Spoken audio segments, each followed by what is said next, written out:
Evening ma'am.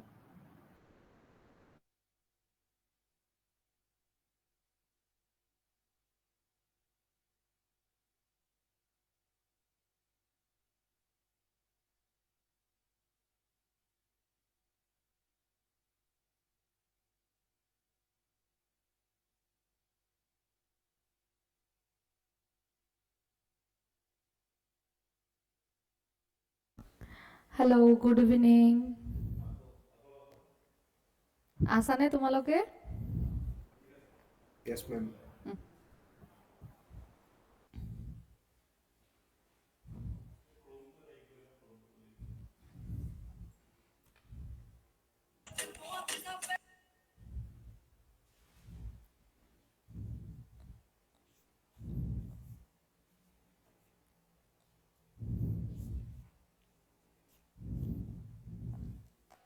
Last class में हम लोग ने क्या देखा था, कुछ याद है?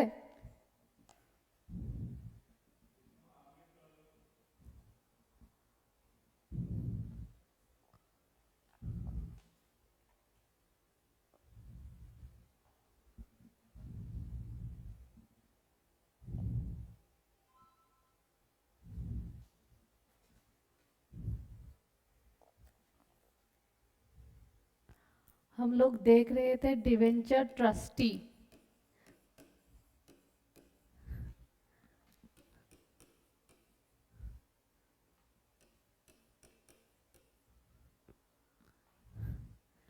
कुछ याद आया? डिवेंचर ट्रस्टी में हम लोग क्या देख रहे थे?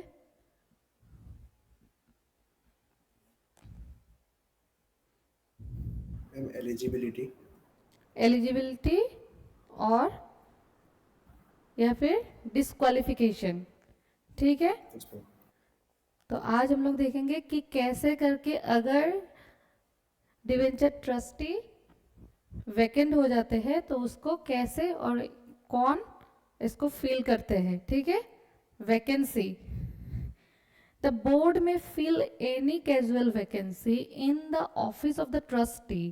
Casual vacancy means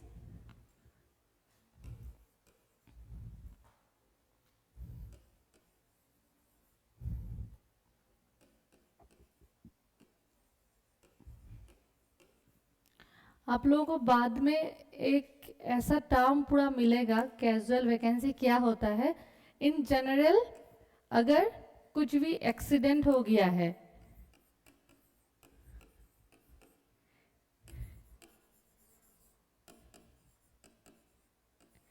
any kind of accident, कुछ भी हो सकता है. तबीयत खराब हो सकता है, इमरजेंसी पर कहीं पर जाना हो सकता है, या फिर डेथ हो गया है, ऐसा कुछ भी हो सकता है. तो उसको हम लोग क्या कहते हैं? Casual vacancy. तो उसको फिल करना पड़ता है. ठीक है. तो डिवेंचर ट्रस्टी में कौन करता है fill? Board.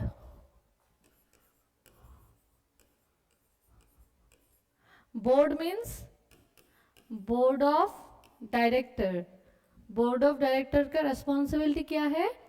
Casual vacancy fill करना. But while any such vacancy continues, the remaining trustees और ट्रस्टीज. लेकिन क्या होता है डिवेंचर ट्रस्टी में? सिर्फ एक इंडिविजुअल नहीं होता है, उसमें वन और मोर भी हो सकता है. ठीक है. तो एक अगर वैकेंसी हो जाता है तो उसको आप फिल कीजिए, लेकिन बाकी जितना लोग होंगे वन और मोर, तो वो लोग कंटिन्यू अपना ट्रस्टी वो लोग कंटिन्यू करेंगे. ठीक है. If the vacancy is scheduled by if the vacancy is caused by resignation of the debenture trustee, तो अगर ये वैकेंसी कैजुअल है लेकिन किस लिए? रेजिग्नेशन.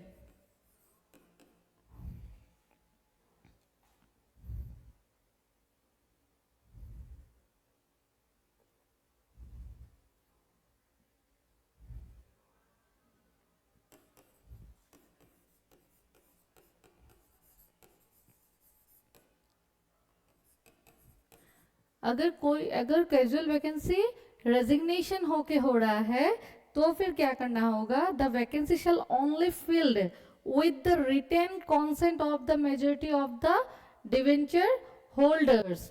तो उसके लिए क्या लेना होगा, रिटेन कॉन्सेंट। क्यों हो रहा है ऐसा, एनी आइडिया?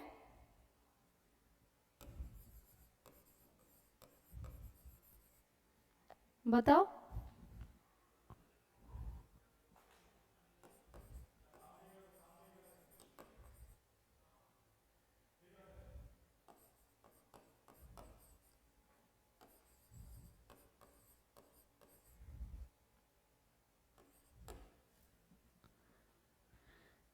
कभी भी अगर कैजुअल वैकेंसी रेजिग्नेशन की वजह से हो रहा है तो फिर आपको देना होगा written consent with majority of debenture holder. क्यों क्यों?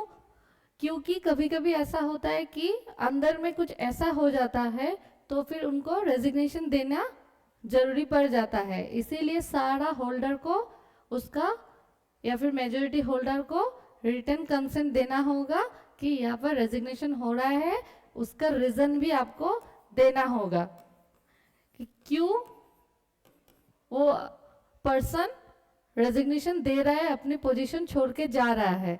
ठीक है, समझ में आया वैकेंसी? उसके बाद आता है कोई रेजिग्नेशन वैकेंसी कैजुअल वैकेंसी हो सकता है, या फिर आप किसी भी इंडिविजुअल को, कंपनी किसी भी डिवेंचर ट्रस्टी को रिमूव कर सकता है।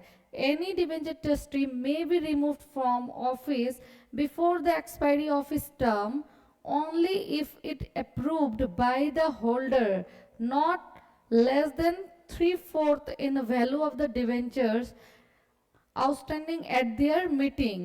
आप किसी भी डिवेंचर ट्रस्टी को रिमूव कर सकते हैं, लेकिन at least not less then 3/4 in value of the debenture outstanding at their meeting होना चाहिए। ठीक है, समझ में आया? तो डिवेंचर ट्रस्टी का कुछ कुछ ड्यूटीज बनता है, तो हम लोग ड्यूटीज डिस्कशन करेंगे। नोटिंग हो गया है? ऐसा नोटिंग करने वाला कुछ भी नहीं है, फिर भी एक बार नोट कर लीजिए। यस मैम, हो गया। डिवेंचर ट्रस्टी हमेशा वन और मोर होगा। अगर कैजुअल वैकेंसी है, एनी काइंड ऑफ एक्सीडेंट, तो क्या होगा, बोर्ड उसको फिल करेगा। बोर्ड यहाँ पर क्या कौन है, board of director.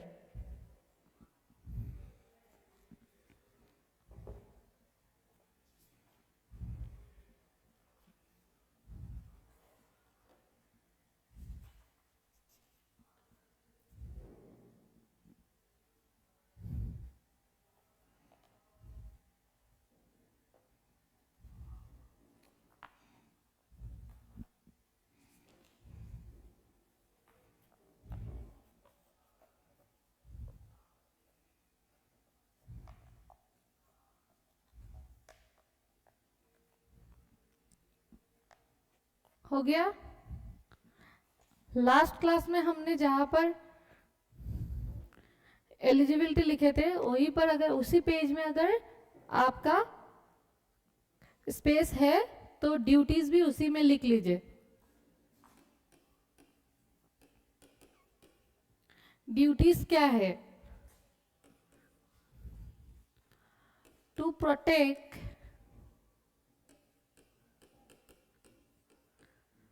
protect interest and redress grievance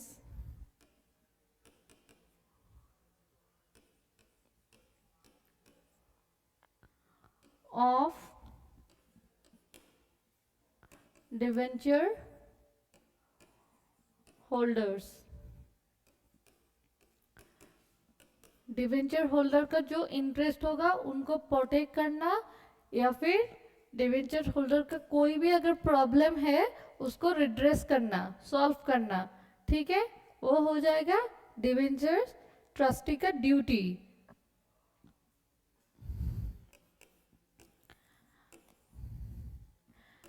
convene meeting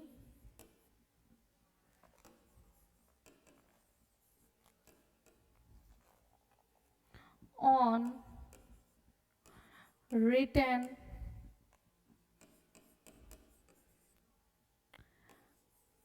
request by debenture holder with 1/10 value or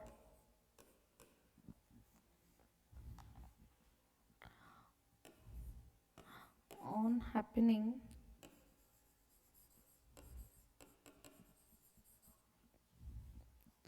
of event affecting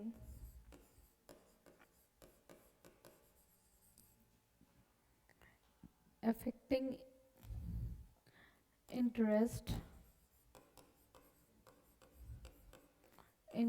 of debenture holder.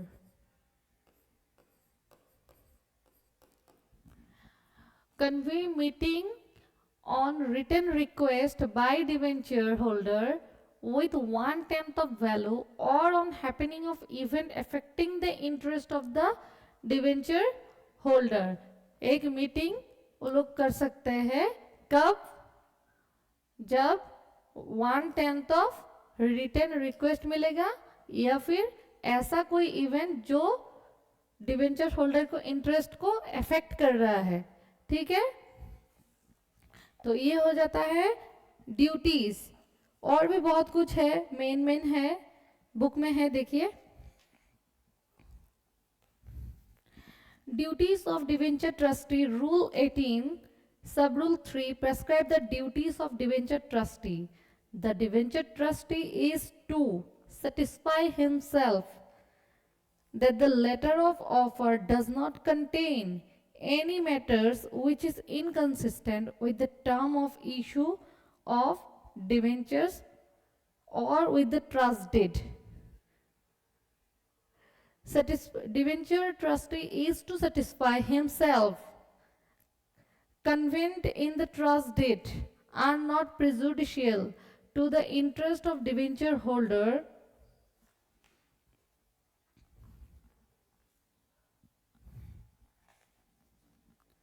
call for periodical status or performance report from the company. ठीक है, कुछ कुछ चीज़ों में खुद को satisfy कर सकते हैं या फिर पीरियडिकल स्टेटस के लिए या फिर परफॉर्मेंस रिपोर्ट के लिए कंपनी को कॉल कर सकते हैं. ठीक है, communicate promptly to the debenture holder defaults. Debenture holder से कम्युनिकेट भी कर सकते हैं अगर उनका कोई डिफॉल्ट हुआ है, if any, with regard to the payment of interest, जो इसी में आ गया है. ठीक है, appoint a nominee director of the board of the company in the event of. Important point है, क्या बोला है कि एक नॉमिनी अपॉइंट कर सकता है डिवेंचर होल्डर अगर ये तीन चीज, जैसे 2 consecutive defaults in payment of interest to the debenture holder.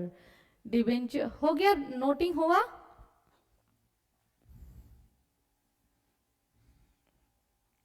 Yes, ma'am.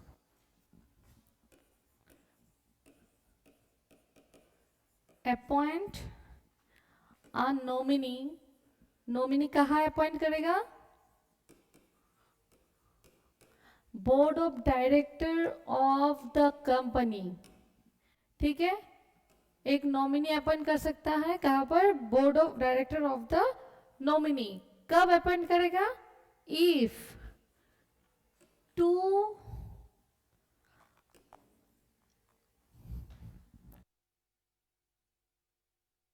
two consecutive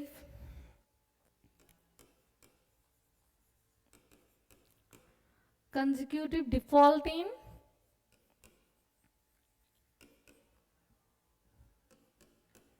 payment of interest, अगर continue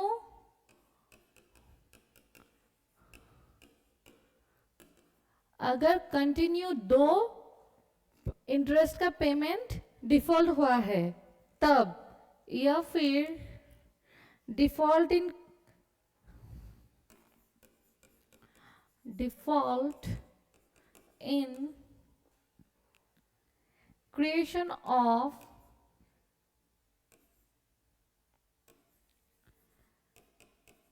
creation of security for debenture,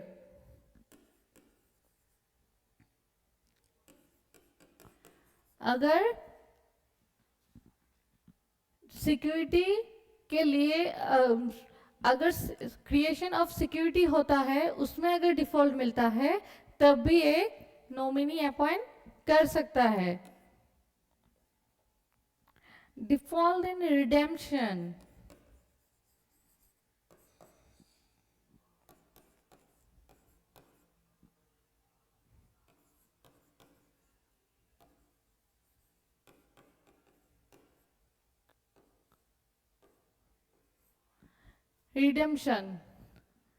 ठीक है। डिवेंचर ट्रस्टी का ड्यूटीज में ये भी एक ड्यूटी होता है कि डिवेंचर ट्रस्टी नॉमिनी भी अपॉइंट कर सकता है on the board of the company, अगर ये तीन चीज डिफॉल्ट हो जाता है। फर्स्ट क्या है, अगर 2 कंसेक्यूटिव पेमेंट ऑफ इंटरेस्ट में डिफॉल्ट है, या फिर रिडेम्पशन में डिफॉल्ट है, या फिर क्रिएशन ऑफ सिक्योरिटी होता है, तो आप एक नॉमिनी अपॉइंट कर सकते हैं। समझ में आया?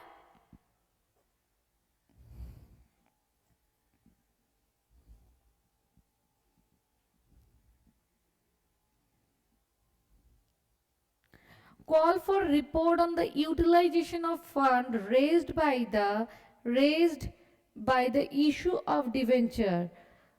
वो कॉल कर सकता है किस लिए, कि एक रिपोर्ट प्रेजेंट करो कि आपने जो डिबेंचर होल्डर से फंड कलेक्ट किए थे उसका यूटिलाइजेशन कहां पर किए हैं, and do such act as are necessary in the event of securities become enforceable.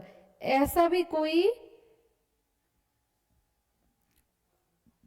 Necessary event, अगर ऐसा भी कुछ भी कर सकता है जिसके लिए आप सिक्योरिटी को प्रोटेक्ट कर रहे हैं, या फिर इंटरेस्ट, जैसे लास्ट में है perform such act as are necessary for the protection of the interest of the debenture holder. Protection करने के लिए आप कुछ भी नेसेसरी एक्शन ले सकते हैं। डिवेंचर होल्डर का पेमेंट ऑफ इंटरेस्ट जो है, जो मेन सोर्स ऑफ इनकम है, तो आप उसको प्रोटेक्ट करने के लिए डिवेंचर ट्रस्टी कोई भी नेसेसरी एक्ट ले सकते हैं। ठीक है, ड्यूटी समझ में आया?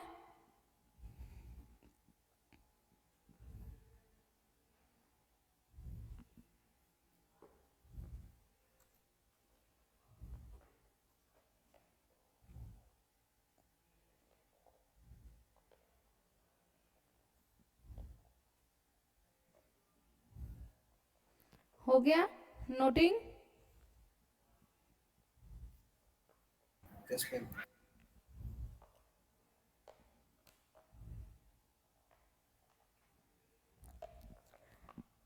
पेज नंबर 409 में आइए, उसमें है liability of debenture trustee.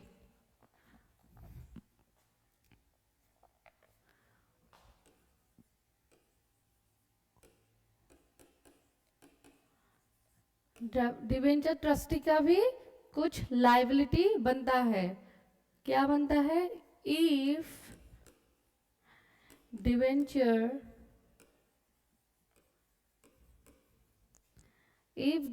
Trustee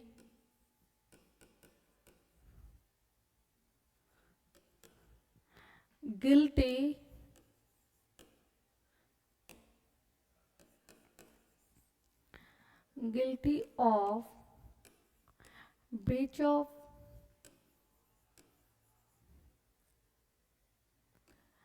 breach of trust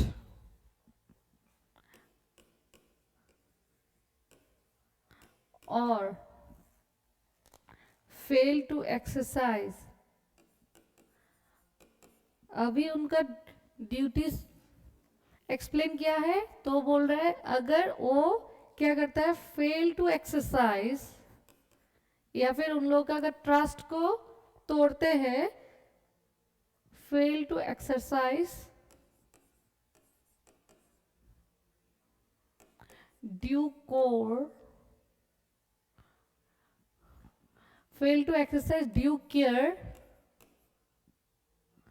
then liable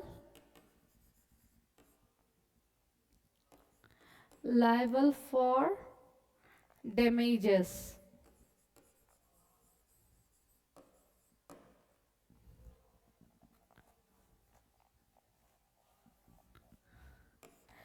It can be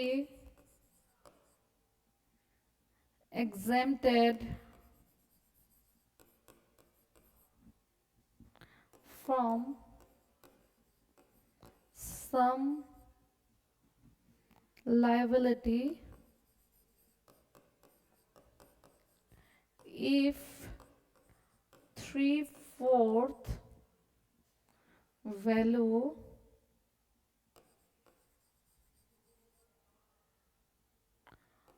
holders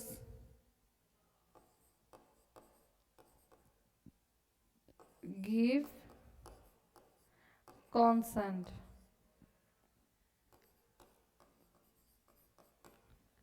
क्या बोला है, डिवेंचर ट्रस्टी का लाइबिलिटी क्या बनेगा, जितना तक डैमेज हुआ है वो आपका लाइबिलिटी बन जाता है.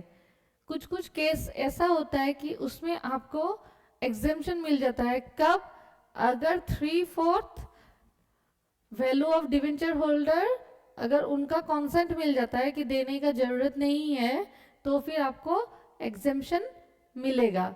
ठीक है.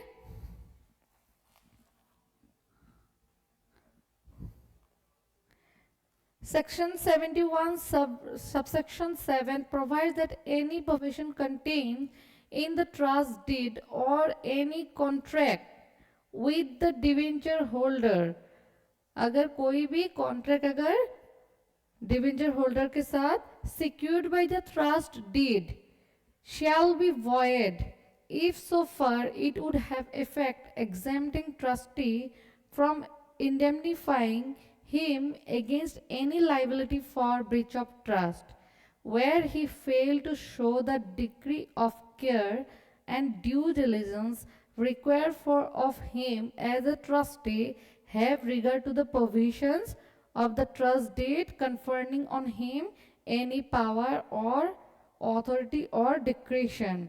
आपको कोई भी एग्जेम्पशन या फिर कोई भी हेल्प नहीं मिलेगा, आप अगर उनका ड्यू केयर या ड्यू डिलिजेंस अगर नहीं लेते हैं तो आपको उनका डैमेज फुलफिल करना होगा.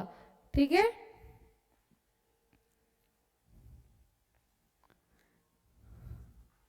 ठीक है, समझ में आया क्या क्या लाइबिलिटी बनेगा डिवेंचर ट्रस्टी का.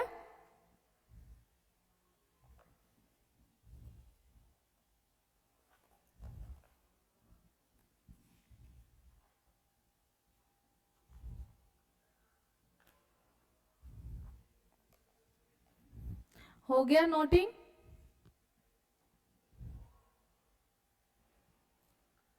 Yes, ma'am.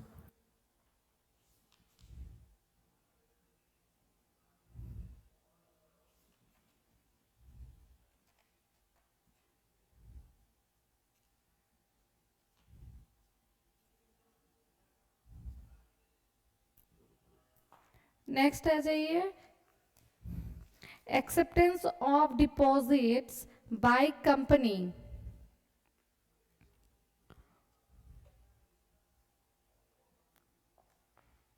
कंपनी डिपॉजिट्स भी एक्सेप्ट कर सकते हैं.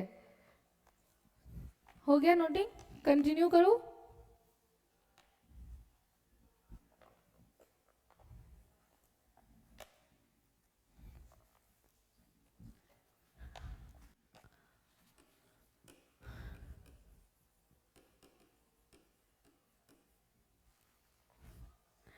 acceptance of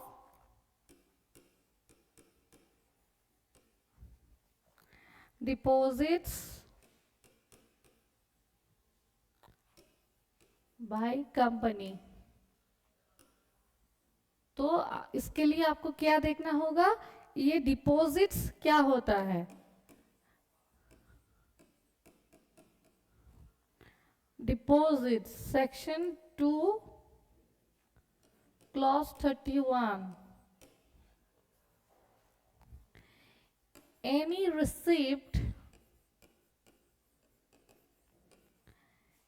receipt of money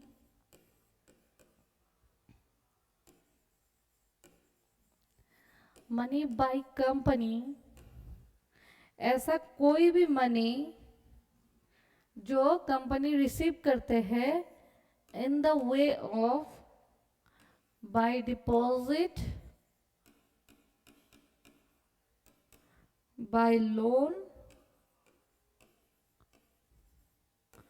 or other form.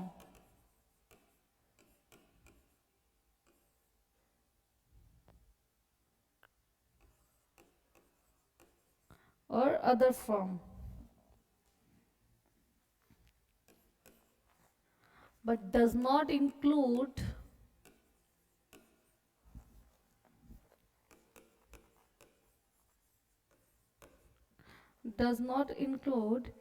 categories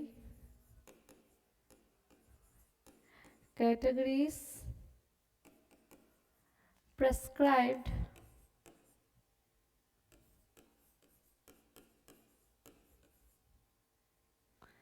in consultation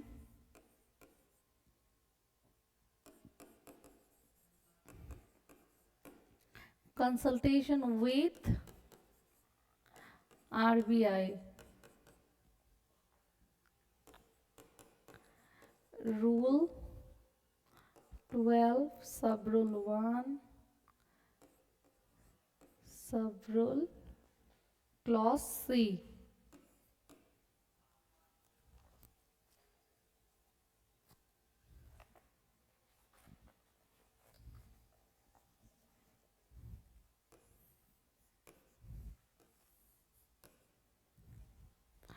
उसमें टाइप हो सकता है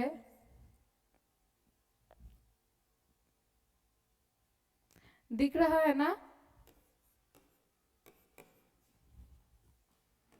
यस मैम. सिक्योर्ड भी हो सकता है, लिख लीजिए, मैं फिर से बुक से एक्सप्लेन करूंगा. Unsecured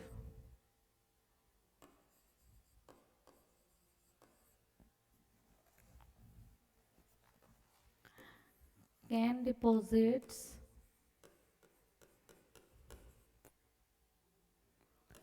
be accepted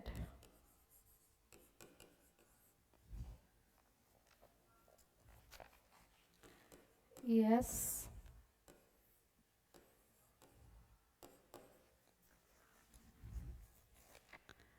by private company, by public company.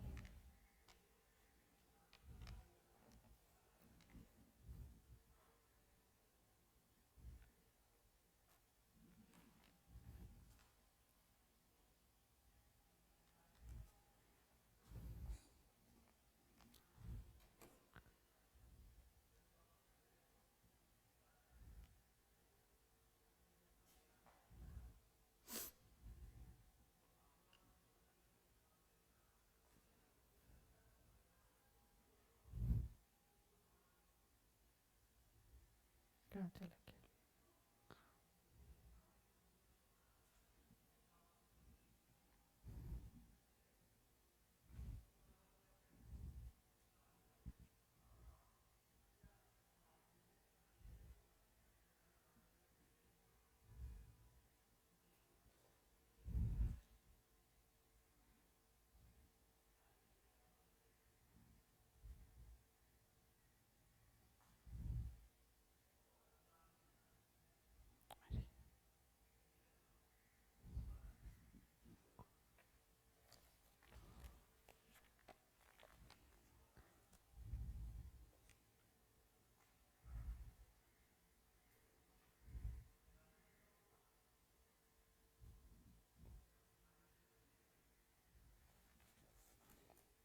Note किया था ना ये वाला? Yes, ma'am. कितना तक नोटिंग हुआ था? And can deposits be accepted? वो right side वाला part था yes. फिर by private company, by public company.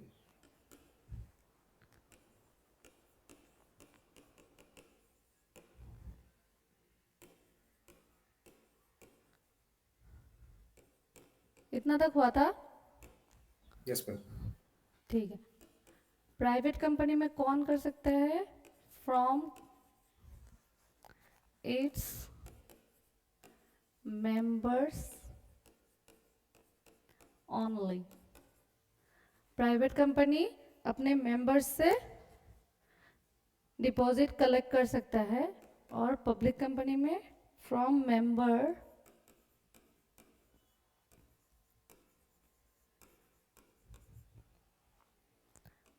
members and from public if it's eligible।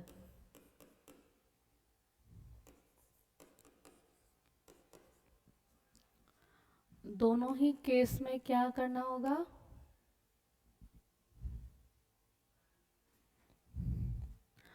after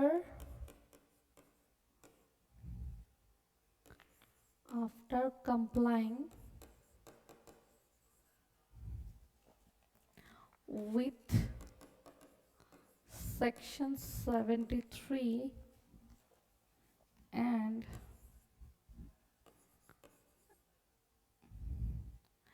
along with other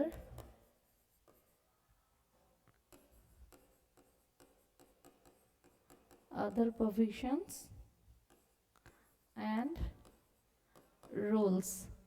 ठीक है, तो क्या हो रहा है? कैन डिपॉजिट बी एक्सेप्टेड हो रहा है क्या? यस, एक्सेप्ट कर सकता है। प्राइवेट कंपनी में किससे डिपॉजिट कलेक्ट करेगा? मेंबर्स से। और पब्लिक कंपनी में member as well as public, but उसमें कुछ एलिजिबिलिटी क्राइटेरिया हम लोगों को देखना होगा। ठीक है, after complying with the section 73 and along with other provisions and rules, ये सब देखने के बाद ही हम लोग कोई भी कंपनी डिपॉजिट्स कलेक्ट कर सकते हैं। ठीक है, तो सेक्शन 2 क्लॉज 31 क्या डिफाइन कर रहा है? Deposit as includes any receipt of money by way of deposit or loan or any other form by the company, but it does not include such category of amount as may be prescribed in consultation with RBI। RBI जिसको deposit नहीं बोलेंगे वो company deposit नहीं मानेंगे। ठीक है, तो deposit क्या होता है? Any kind of money received. ठीक है, define the term deposit and include any receipt of money by way of deposit, loan or but does not include, including क्या नहीं होगा? any amount received। हो गया ना ये सब? Yes, ma'am.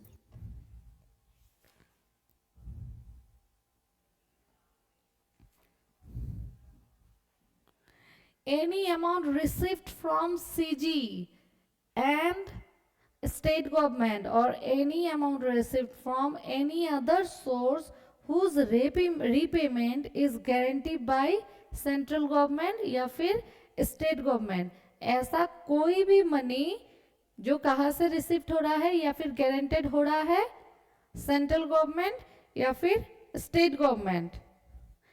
Any amount received from local authority, अगर local authority या फिर स्टैट्यूटरी अथॉरिटी भी होता है वो भी हम लोग डिपॉजिट में काउंट नहीं करेंगे।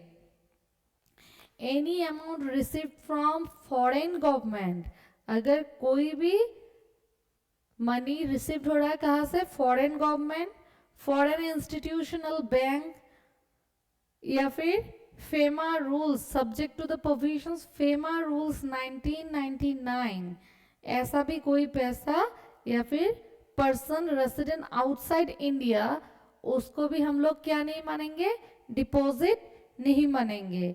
Any amount received as a loan और फैसिलिटी फ्रॉम एनी बैंक, किसी भी बैंक से अगर कोई भी पैसा या फिर फैसिलिटी मिल रहा है in the form of money, तो हम लोग उसे भी क्या नहीं मानेंगे? डिपॉजिट. ठीक है, तो क्या लगता है एग्जाम में कौन सा आएगा? What is deposit?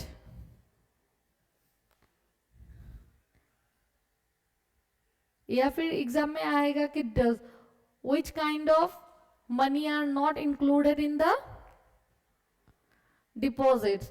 कौन सा ज्यादा इंपॉर्टेंस है? And which type of money are not included in deposit? Does not included वाला ज्यादा इंपॉर्टेंट है, तो हम लोग को ये सब देखना होगा. अभी तक क्या पढ़ाया? सीजी या फिर एसजी या फिर लोकल अथॉरिटी या फिर फॉरेन गवर्नमेंट या फिर ऐसा कोई फैसिलिटी या फिर लोन, कहीं भी कौन सा भी बैंक हो, बैंक से मिल रहा है तो वो क्या नहीं होगा? डिपॉजिट नहीं होगा. Any amount received as a loan of financial assistance from PFI notified by the CG, अगर कोई भी पैसा ऐसा जो PFI से मिल रहा है वो भी क्या नहीं होगा? डिपॉजिट नहीं होगा. Any amount received by the company from another company, अगर कोई भी पैसा कहाँ से आ रहा है? एक दूसरा कंपनी से, तो उसे भी हम लोग डिपॉजिट नहीं मानेंगे. Any amount receive toward an offer of securities, the securities can not be allotted and the said amount has not been refunded within it would amount to deposit. अगर 60 दिन के अंदर आप पैसा अलॉटमेंट का मनी ले लिया है लेकिन वो रिफंड नहीं हो रहा है, तो फिर क्या होगा? वो भी डिपॉजिट नहीं होगा. Any amount receive from the director of the company, अगर आप आपके कंपनी के डायरेक्टर से पैसा ले रहे हैं तो भी वो भी क्या नहीं होगा? डिपॉजिट नहीं होगा. Any amount received by issue of bond और डिबेंचर, डिबेंचर या फिर बॉन्ड इशू करके अगर पैसा आ रहा है तो भी वो डिपॉजिट में नहीं होगा. Any amount accepted by a Nidhi company, अगर निधि कंपनी का एक्सेप्टेंस है तो वो भी क्या नहीं होगा? डिपॉजिट नहीं होगा. Any amount received as advance under long term project for supply of capital goods, आप कैपिटल गुड्स सप्लाई करेंगे उसके लिए एडवांस आ रहा है तो उसको भी हम लोग डिपॉजिट नहीं मानेंगे. ठीक है, यहाँ पर बहुत कुछ है तो आपको ये देखना होगा. ठीक है, उसके बाद आता है depositor. Who is depositor?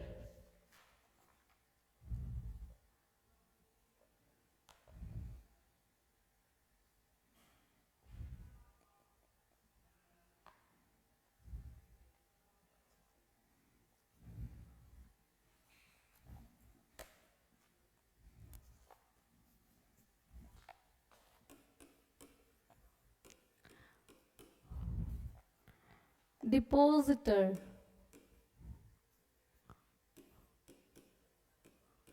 rule 2 sub rule 1 clause D.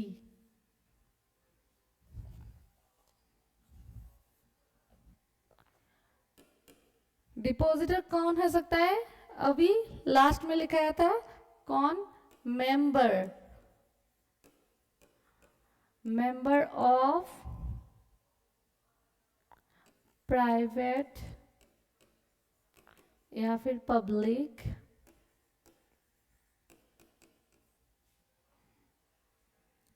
Company who has deposited money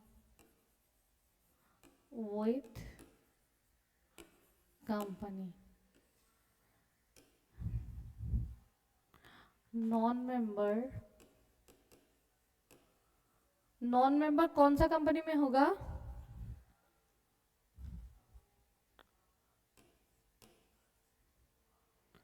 Who has deposited money with eligible public company. Depositor कौन होता है? मेंबर्स. लास्ट में भी लिखा था who has deposited money with company. Non member भी हो सकता है लेकिन उसके लिए एलिजिबल पब्लिक कंपनी होना होगा. तो eligible, the following types of companies are exempted from deposit provisions. That is, such companies can accept any receipt of money from anyone without compliance of this chapter. ठीक है? कोई भी deposit के लिए exemptions होता है. कौन सा कंपनी को?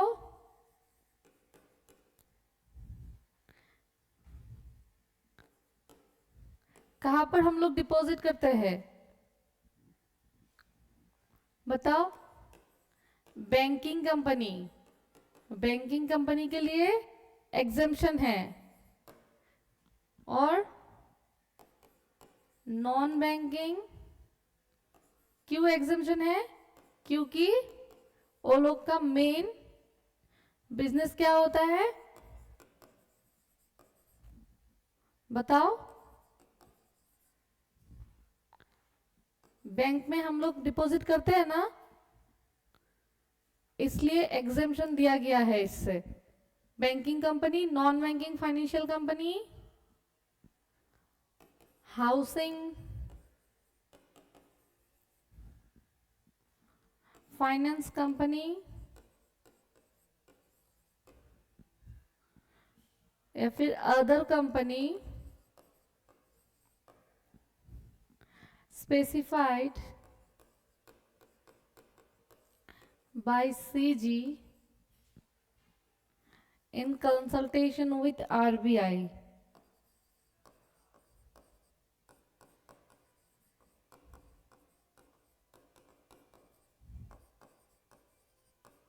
ठीक है? डिपॉजिट के चैप्टर से एग्जेम्पशन मिलता है किस किस को? Banking company, non banking company, housing finance company and other company specified by CG consultation with RBI. उन लोगों को एग्जेम्पशन इस चैप्टर से मिल जाता है क्योंकि उन लोगों का मेन बिजनेस ही होता है मनी ट्रांजैक्शंस. ठीक है? Yes ma'am. मैम वो डिपॉजिटर का रूल 2 सबसेक्शन 1 डी बुक में सबसेक्शन नहीं है, सिर्फ डी लिखा हुआ है, क्लॉज डी. क्लॉज डी है ना? होगा. हाँ बुक में. रूल 2 सब रूल डी दिया है तो आप वो भी लिख सकते हैं.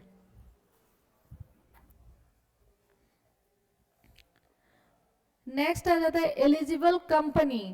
कौन इसके लिए एलिजिबल है?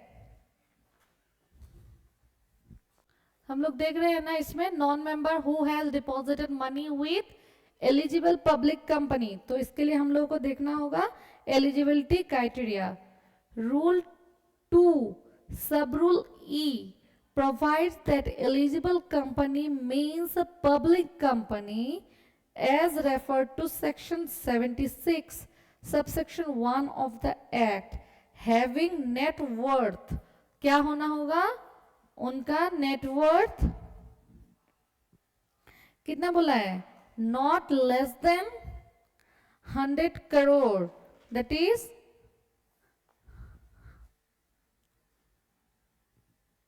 दैट इज क्या, एटलीस्ट 100 करोड़ पब्लिक कंपनी का टर्नओवर। यहीं पर लिख देती हूँ, हाँ समझ में आएगा ना। Yes ma'am. Eligible public company that is not less than 100 CR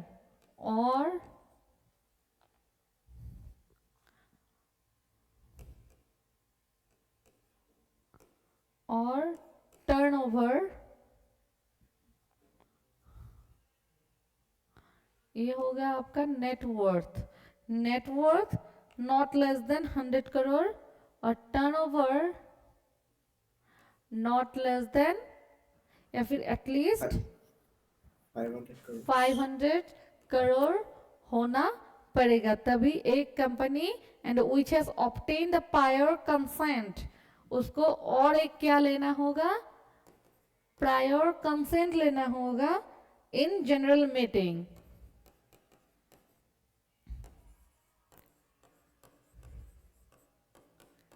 in GM, ठीक है। तो हम लोग को ये 3 क्राइटेरिया फुलफिल करना होगा एलिजिबल पब्लिक कंपनी में, किस लिए, डिपॉजिट एक्सेप्ट करने के लिए, ठीक है। क्या हो गया, not less than, net worth not less than 100 crore और turnover not less than 500 crore. और जनरल मीटिंग में एक कॉन्सेप्ट लेना होगा with special resolution and also filed the said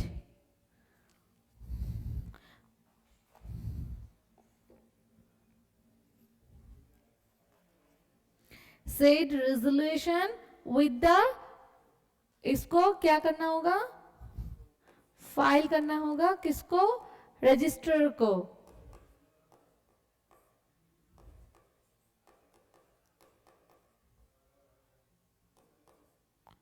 ठीक है। समझ में आ रहा है ना। एलिजिबल पब्लिक कंपनी के लिए क्या क्या करना होगा, नेटवर्थ एटलीस्ट 100 करोड़ होना होगा, टर्नओवर एटलीस्ट 500 करोड़ होना होगा, और उसके लिए क्या लेना होगा, एसआर पास करके प्रायर कंसेंट लेना होगा जनरल मीटिंग में, और उसी रेजोल्यूशन को एसआर को रजिस्ट्रार को फाइल भी करना होगा before making any invitation to the public for acceptance of deposits, ठीक है। समझ में आया। Yes ma'am. और नीचे देखिए, जो हम लोग अभी जो एग्जेम्पशन दिए हैं उसको बुक में दिया गया है नॉन एप्लीकेबिलिटी, आप उसको नॉन एप्लीकेबिलिटी भी लिख सकते हैं।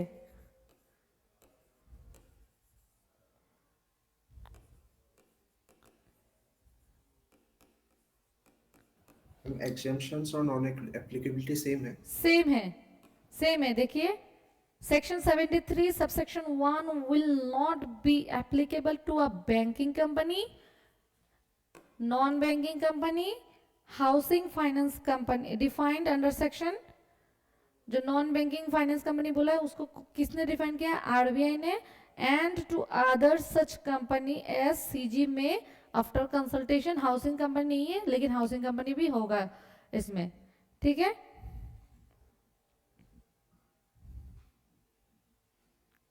ठीक है, समझ में आया। Yes ma'am.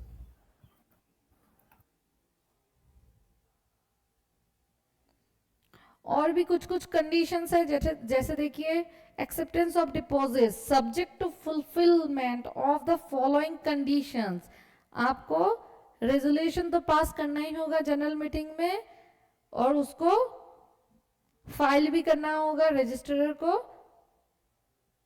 एंड क्या करना होगा, इश्यूएंस ऑफ सर्कुलर, एक सर्कुलर इशू करना होगा to its members including statement, एक स्टेटमेंट होगा जिसमें क्या होगा, financial position of the company, the credit rating obtained, the total number of depositors, जैसे हम लोग देखे थे ना लेटर ऑफ ऑफर में कुछ कुछ देना पड़ता है, तभी तो डिपॉजिटर को जैसे या फिर शेयर होल्डर्स को पता चलेगा कि कंपनी का पोजीशन क्या है, ठीक है।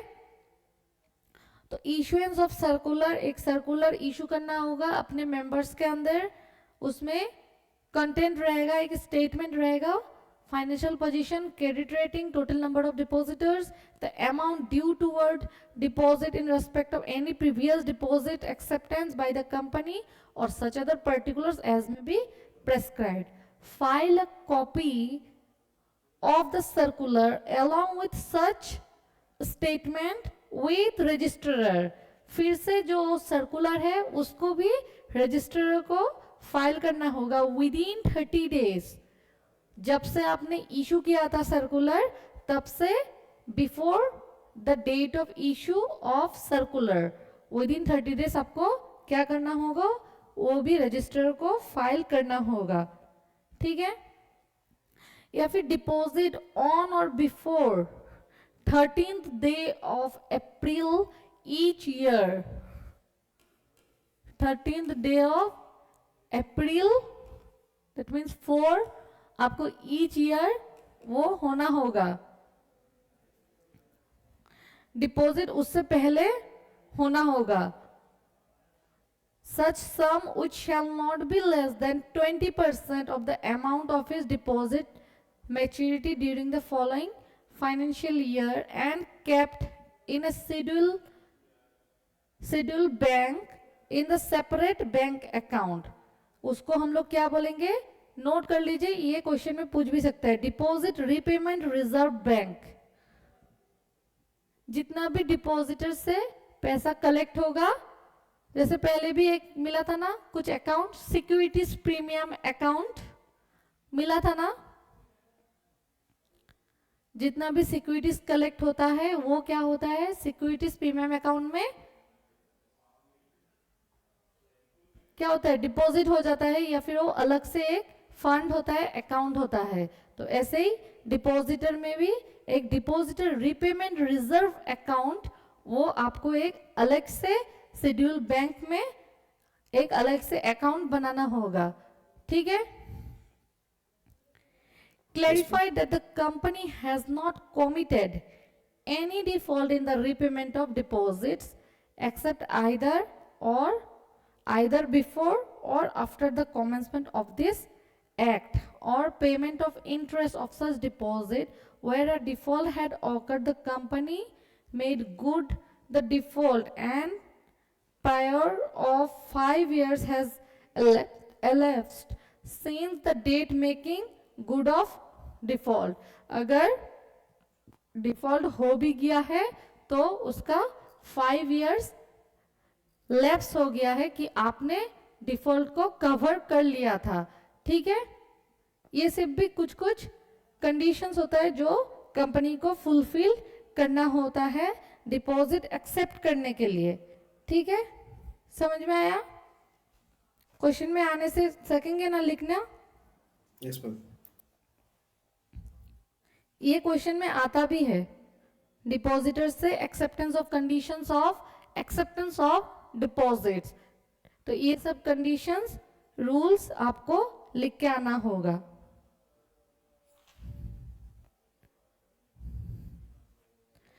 फिर देखिए tenure of deposits. Repayment of deposits, कब आपको उसका रिपेमेंट करना होगा.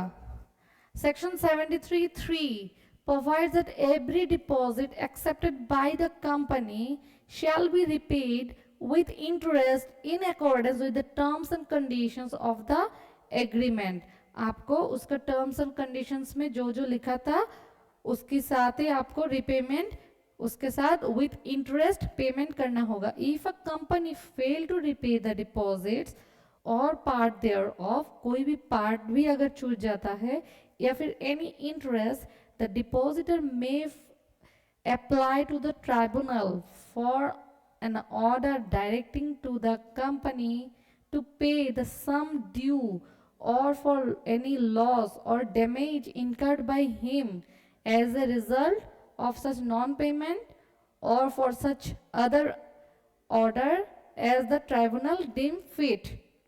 अब अगर कोई भी कंपनी डिपॉजिटेड फेल होता है तो फिर डिपॉजिटर क्या कर सकता है, ट्राइब्यूनल को एक एप्लीकेशन फाइल कर सकता है और ट्राइब्यूनल क्या करेगा, एक टाइम लिमिट दे देगा कि आप इतने दिन में पैसा को पेमेंट कीजिए, या फिर ट्राइब्यूनल को जो अच्छा लगे वो भी कर सकता है। ठीक है, तो उसके लिए भी डिपॉजिटर को एक क्या दिया गया है, एक बेनिफिट्स डिपॉजिटर को मिल जाता है। ठीक है,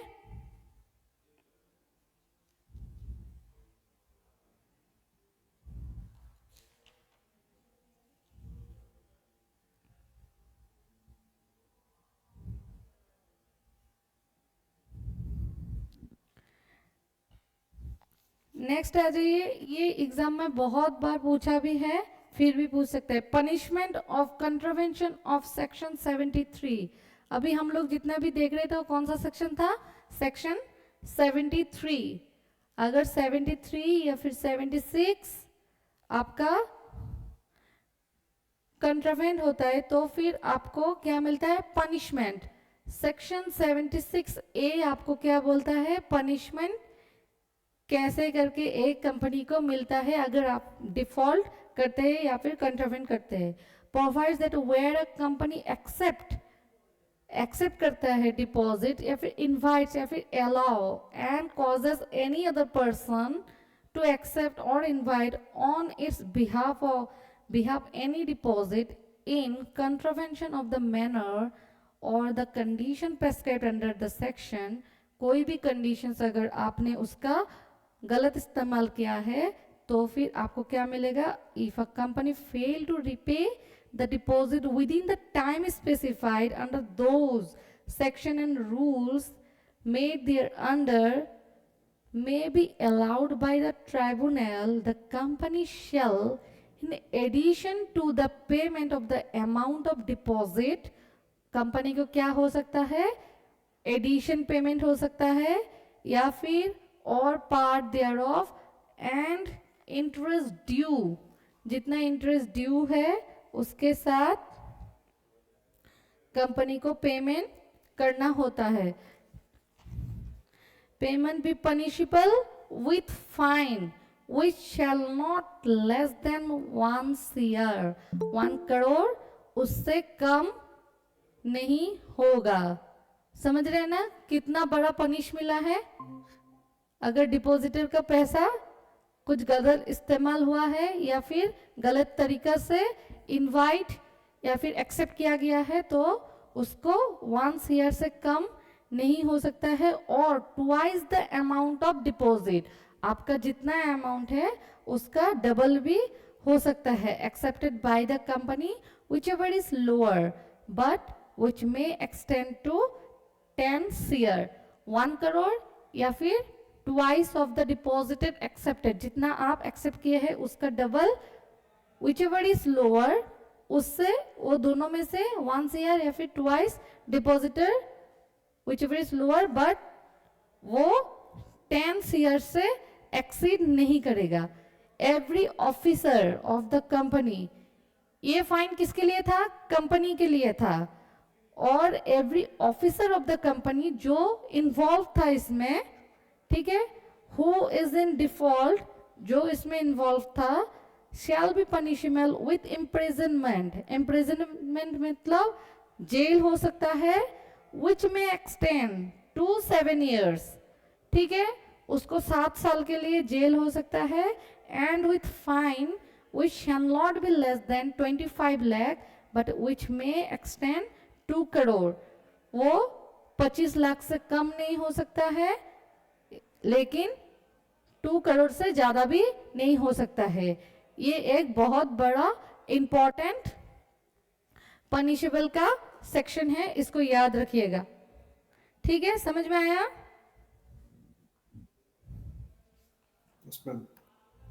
समझ में आया? सच में समझ में आया कि नहीं आया? बोलो, फट से बोलो, फिर से एक बार बोल दूंगी। आया? समझ में आया ना? हाँ। क्या था, एक बार रिवाइज करो। कंपनी के लिए क्या होगा और ऑफिसर के लिए क्या होगा जो इस डिफॉल्ट में इन्वॉल्व था। नॉट लेस देन 1 CR और ट्वाइस ऑफ डिपॉजिट, ठीक है, जितना डिपॉजिट एक्सेप्ट किया था, विच एवर इज लोअर, लेकिन विच मे एक्सटेंड कितना तक हो सकता है, बताओ, 10 CR, ठीक है। और जो ऑफिसर है उसको क्या मिल सकता है, इम्प्रेजनमेंट है, शॉर्ट में जेल हो सकता है, एंड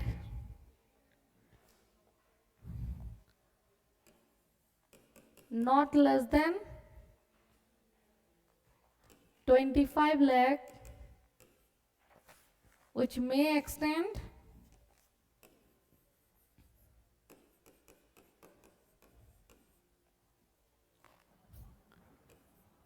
to CR, ठीक है, समझ में आया। यह आपका हो जाता है डिपॉजिटर का